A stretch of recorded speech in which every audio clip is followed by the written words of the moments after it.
परमेश्वर के अति पवित्र नाम की स्तुति हो। मैं खुदा का धन्यवाद करती हूँ। परमेश्वर ने एक बार फिर से एक अच्छी संगति करने के लिए आप और मुझको इकट्ठा किया। मैं खुदा का धन्यवाद करती हूँ और मैं आशा करती हूँ आप लोग प्रभु में आनंदित और सुरक्षित होंगे। मैं खुदा का धन्यवाद करती हूँ। सचमुच वचन जो होता है एक जीवित वचन है। जो भी इन वचनों को सुनता है उसके जीवन में परमेश्वर का वचन कार्य करता है।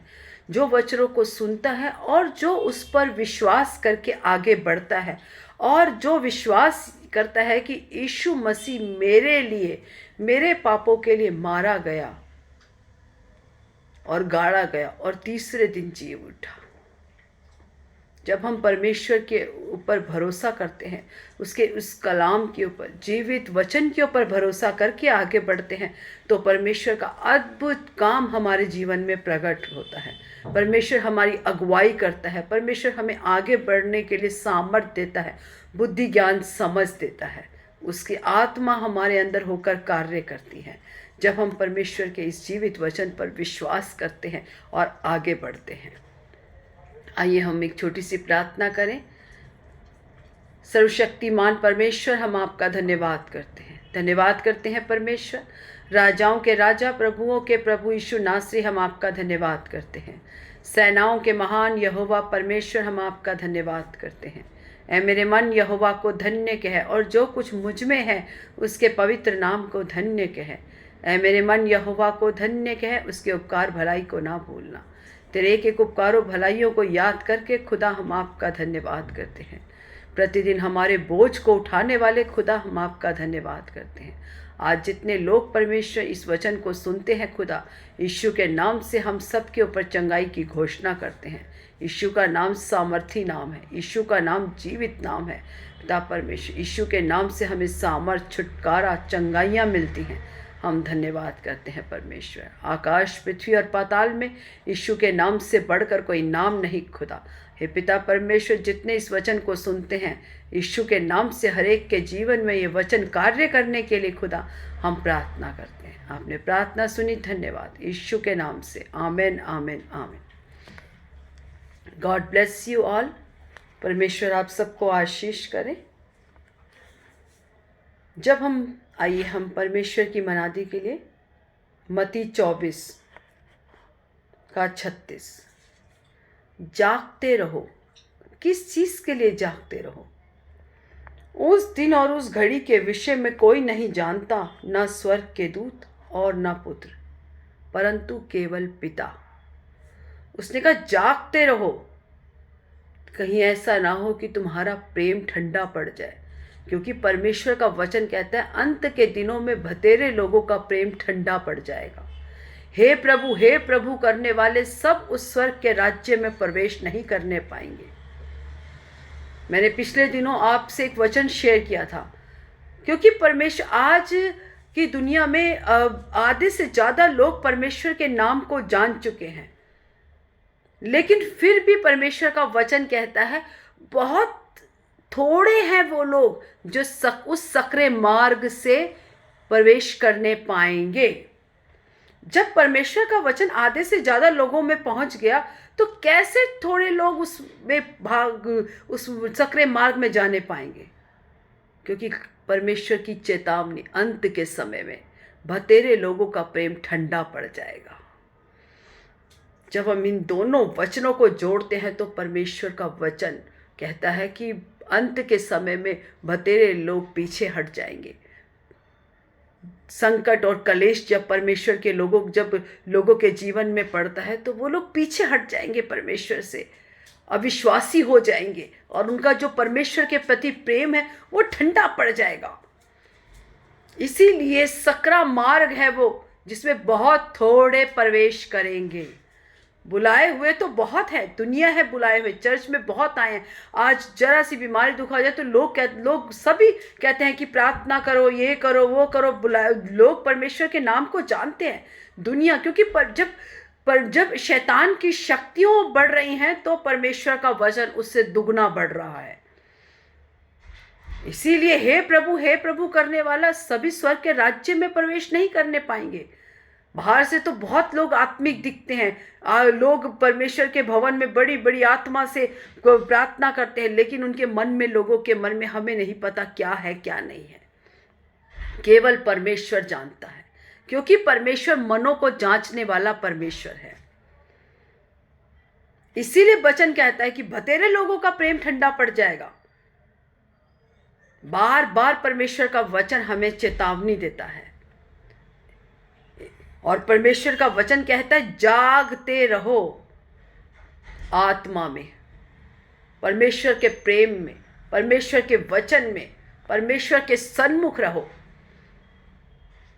परमेश्वर ये आत्मिक रूप से जागने के लिए कह रहा है कि आत्मा में जागते रहो, क्योंकि उस दिन के बारे में ना तो स्वर्गदूत जानते हैं, ना पुत्र जानता है, केवल पिता जानता है, केवल परमेश्वर जानता है। जैसे नूह के दिन थे, वैसा ही मनुष्य का पुत्र का आना भी होगा।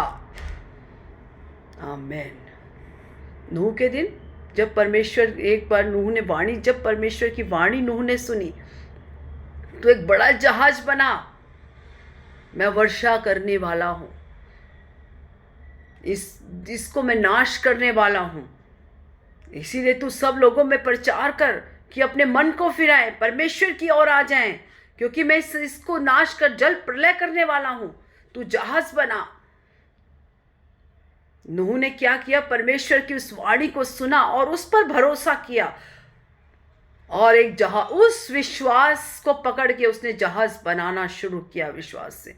जबकि वहां कोई बारिश नहीं होती थी, कभी भी कोई बारिश नाम की चीज भी नहीं थी, लेकिन उसने परमेश्वर की बात पर भरोसा किया और एक जहाज बनाना शुरू किया, और लोगों में प्रचार करना शुरू कर दिया कि अपने मन को फिरा लो, अब फिर से प्रभु के पास आ जाओ।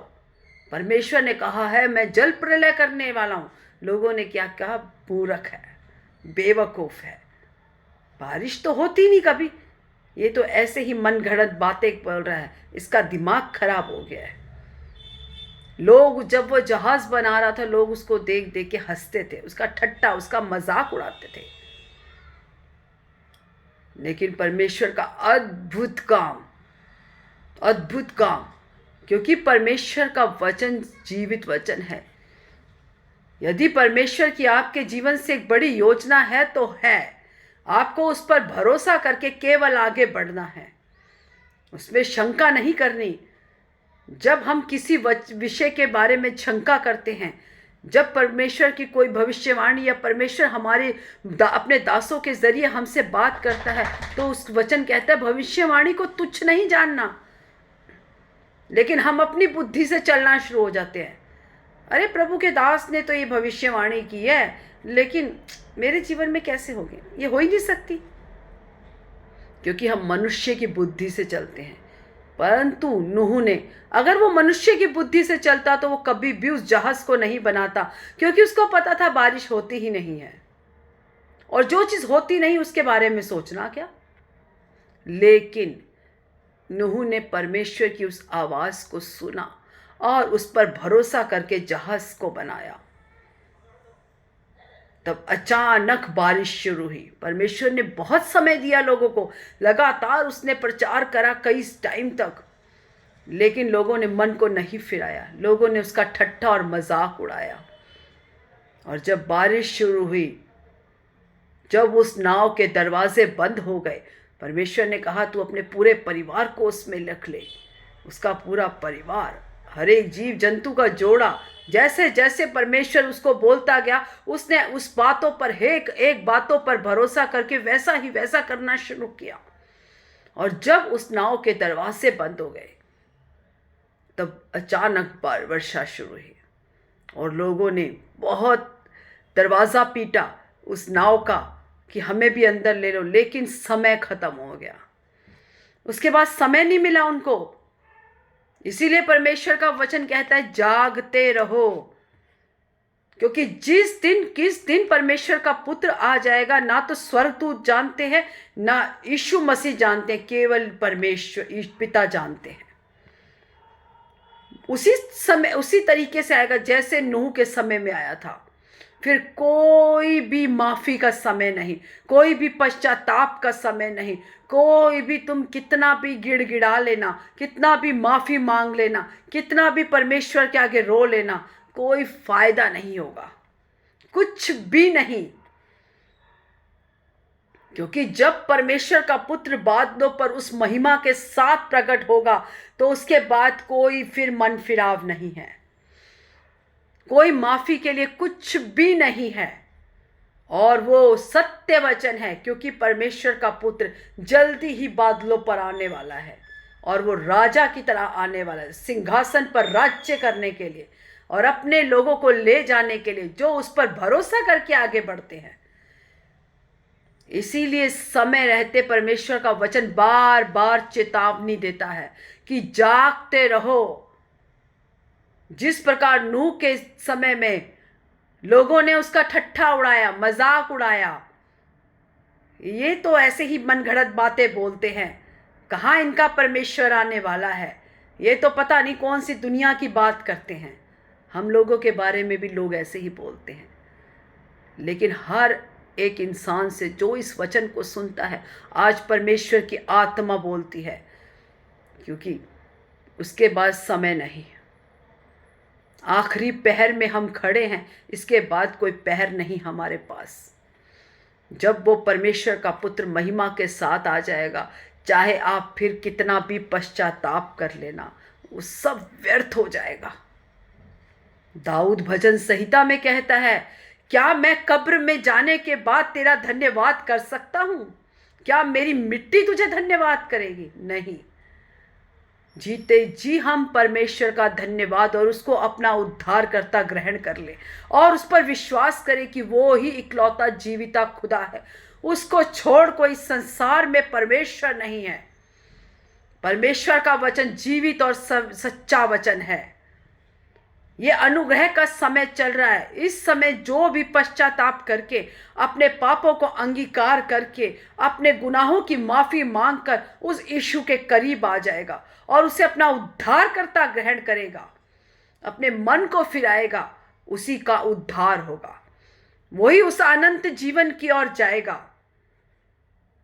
क्योंकि परमेश्वर का ग्रेस का पीरियड है, ये अनुग्रह का समय चल रहा है। इसके बाद कोई पहर नहीं है, इसके बाद कोई समय नहीं है, इसके बाद कोई पश्चाताप नहीं है, इसके बाद कोई मन फिराव नहीं है। क्योंकि जब परमेश्वर का पुत्र आएगा तब बतेरे लोग हमारे कपड़ों की छोर को पकड़ के कहेंगे, हमें भी अपने साथ ले चलो। लेकिन समय नहीं, क्योंकि जब हम मिट्टी में रीखा बाबा शंदलाना रूबला हस्तनादा, जब हम पिता परमेश्वर, जब हम लोग कब्र में चले जाते हैं तो हम धन्यवाद नहीं कर सकते। इसीलिए अभी समय है, अभी परमेश्वर को अपना उद्धारकर्ता ग्रहण कर लो, अभी फिर से लौट आओ परमेश्वर की ओर। आपको क्षमा मिलेगी। वो दयालु, कृपालु, क्षमा करने वाला परमेश्वर है, विलंब से कोप करने वाला खुदा है। परमेश्वर कहता है, तेरे पाप कितने भी गहरे काले रंग के हों, मैं उन्हें श्वेत कर दूंगा, मैं फिर से उनको स्मरण नहीं करूंगा। तूने जो भी पाप किए हैं मैं उनको सबको भुला दूंगा, मैं उनको श्वेत कर दूंगा। तेरे सब पाप क्षमा होंगे। केवल पापों की क्षमा यीशु मसीह के पास है, उसके अलावा कोई आपको और मुझे पापों की क्षमा नहीं दे सकता। केवल जीवित परमेश्वर वही है। पुनरुत्थान का सामर्थ केवल यीशु मसीह है, क्योंकि वही मारा गया, गाड़ा गया और तीसरे दिन जीवित हो उठा। मृत्यु को जय देने वाला, मृत्यु को वो नाश करने वाला, मृत्यु पर जय पाने वाला केवल यीशु मसीह है।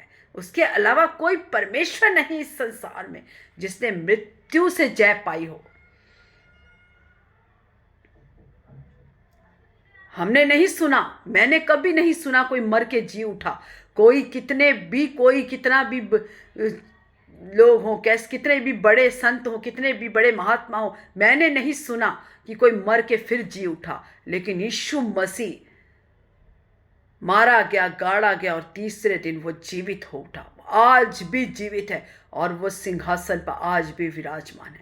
अपने पिता के दाहिनी ओर बैठा आपके और मेरे लिए प्रार्थना करता है वो परमेश्वर।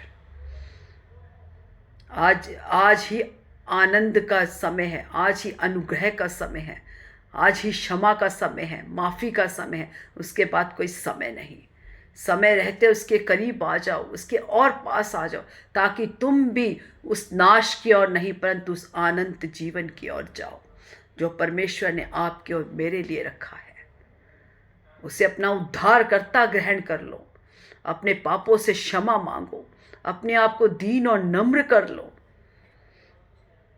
जब तक जब कुम्हार मिट्टी जब कुम्हार उसके ऊपर पैरों से रौंदता है, जब तक कुम्हार उस मिट्टी को रौंदता नहीं है तब तक वो एक अच्छे बर्तन की शेप नहीं लेता, तब तक वो एक सुंदर आकृति नहीं बनता, जब तक उसको पैरों से रौंदा नहीं जाता।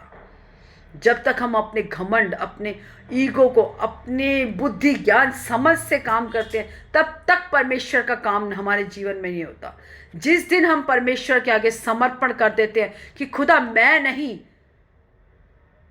नहीं कुछ कर सकता, परंतु मैं तेरे आगे समर्पण करता हूँ कि परमेश्वर तू काम कर, मुझ में होकर काम कर।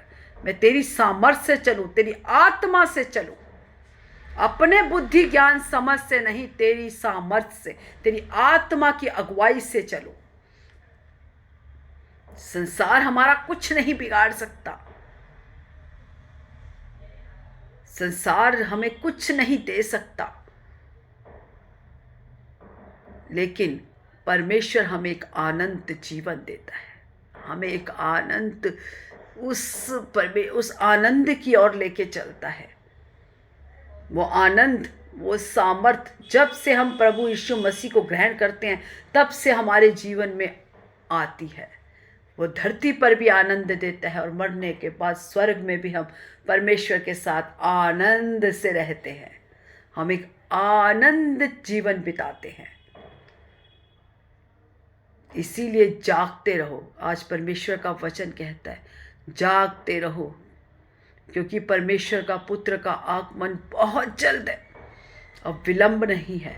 इसीलिए ये ग्रेस का पीरियड चल रहा है, अनुग्रह का पीरियड चल रहा है। अभी भी परमेश्वर के पास लौट आओ और परमेश्वर के सन्मुख अपने जीवन को समर्पण कर दो।